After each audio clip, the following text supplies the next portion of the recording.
Bakit mahirap magmahal? Mahirap magmahal dahil nasaktan tayo. At kapag nasaktan tayo, gusto nating gumanti at hindi umibig. Why is it difficult to love? Because we experience hurt. Takot tayo, baka sa bandang huli, iwan lang din tayo.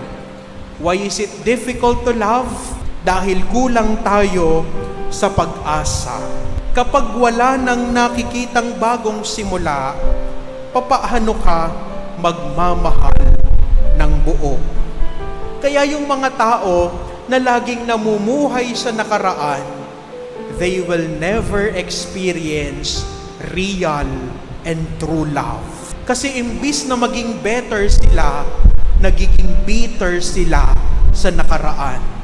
In order for us to become a better person, live at the present moment and look with hope for another future. Mga minamahal na mga kapatid, why is it difficult to love?